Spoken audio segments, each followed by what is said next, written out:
सबैलाई दर्शक नमस्ते गरे हैन। म पनि आज पनि आइसकेको छु। तपाईहरुलाई स्वागत छ मेरो ब्लगमा। सन्चै हुनुहुन्छ होला हैन तपाईहरु पनि। यहाँ हामी चाहिँ पुरै बिन्दास हरु। हामी चाहिँ बिन्दास पाराले बिहान उठेर चाहिँ हामी है जान लागेको दुध लिनलाई। डेरीमा चाहिँ दुध लिनलाई जान लागेको। म चाहिँ बिहान उठेर त्यो बिहानको काम भनेको फर्स्ट चोटि चाहिँ घाँस काट्ने भयो। घाँस काट्ने नत्र भने दुध लिन जानुपर्छ कि। त्यही भएर म चाहिँ आज पनि जान्छु दुध लिन हैन। कस्तो हुन्छ सन्चै हुनुहुन्छ होला, आस्था हुनुहुन्छ होला, व्यस्त हुनुहुन्छ होला भन्ने आशा छ मलाई पनि हैन। हामी चाहिँ अझ भोलि चाहिँ मेरो चाहिँ काम छैन। अन्त अब बर्खा लागिसक्यो। अब चाहिँ यतातिर चाहिँ काम धमाधम हुन्छ हैन हाम्रो यतातिर चाहिँ।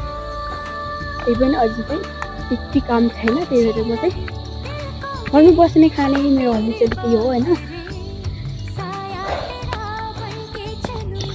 त्यो झार चाहिँ एकदमै राम्रो लाग्छ मलाई।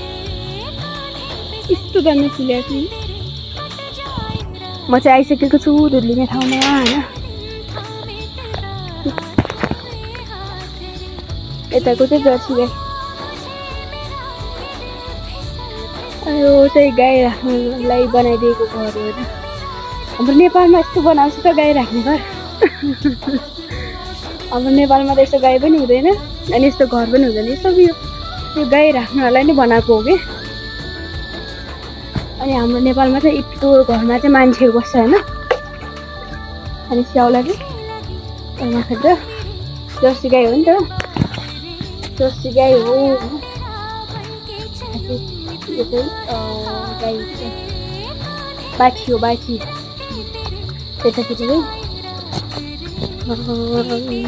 बोराहरूलाई यति बल्दाहरूलाई हाम्रो नेपाली भाषामा चाहिँ पाल्दैन कि। गाईलाई मात्रै दुध खानलाई राख्दो रहेछ यतातिर। अनि यो चाहिँ यताको बाटो। हाम्रो नेपालतिर चाहिँ यताबाट लड्केको चाहिँ ता पुग्ने हुन्छ।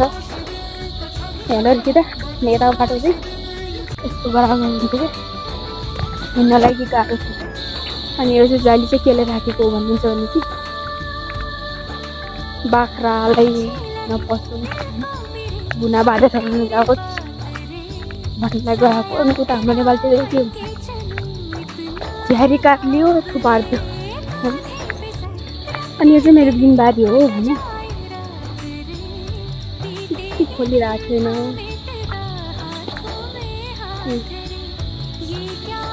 यसो बेच्नलाई राखेको हामीले गराएको बेच्नलाई। यस्तो टमाटर हो। यतातिर चाहिँ सबैले अलमोस्ट खेती गर्नुहुन्छ टमाटर। टमाटरको खेतीहरू ज्यादा। अनि टमाटरबाट पनि धेरै पैसा हुन्छ नि त। अनि यहाँको धेरै जस्तो मान्छेले चाहिँ टमाटरमै खेती गर्छ। भक्तै हुन्छ हो यतातिर। आमा बुवा चाहिँ खाएर काममा गइसक्नु भएको छ।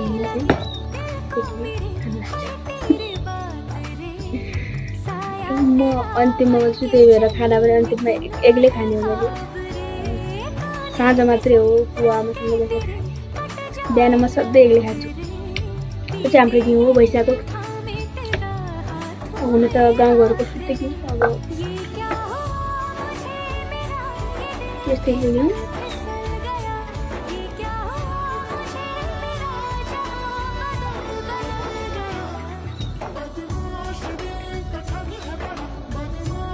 म चाहिँ हातले नै घिउ।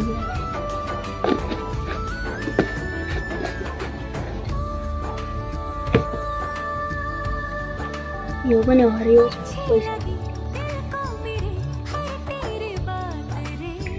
खाली पेट चाहिँ पानी खानु एकदमै राम्रो कुरा हो नि त। अनि मलाई चाहिँ राम्रो कुरा चाहिँ के गर्न आउँदैन। राम्रो कुरा मैले केही पनि गरेँ। मलाई त्यो गर्नै आउँदैन।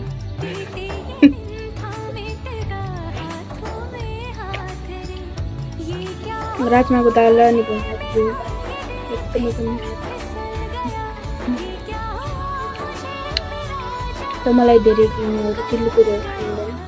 ग्यास्ट्रिक भए पनि म त आफ्नो स्वास्थ्यको बारेमा एकदमै लापरवाही छु।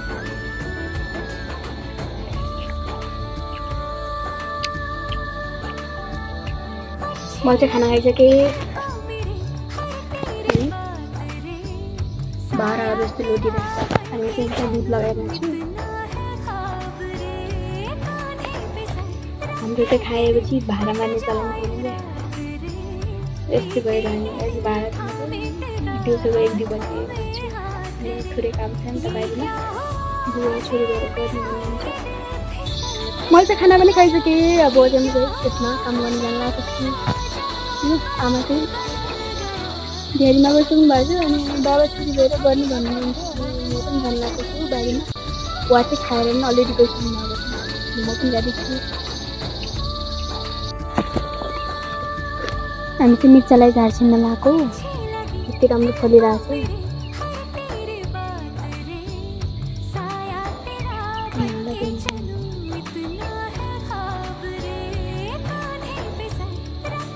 उतातिर चाहिँ छिनिसक्यो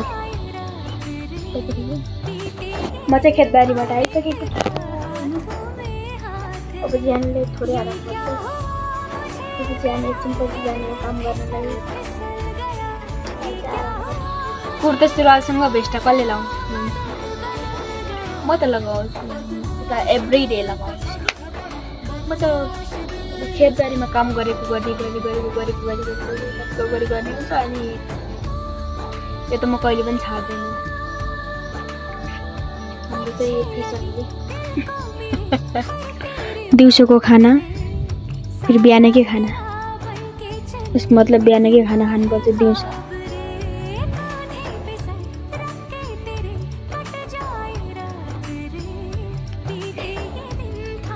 दिउँसोको खाना पनि खाइसक्यो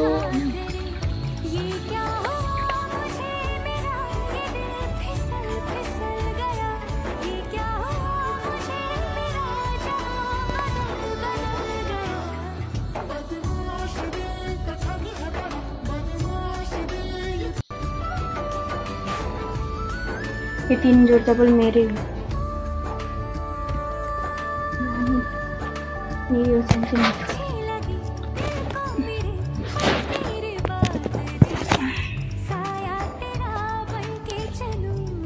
घडीले 4 बजे सकेको छ अनि म चाहिँ फेरि आएर पनि ओछ्यानमै पल्टियो हातखुट्टा के नदिनु म चाहिँ पुरी एकदम पुरीको त कोही नहीं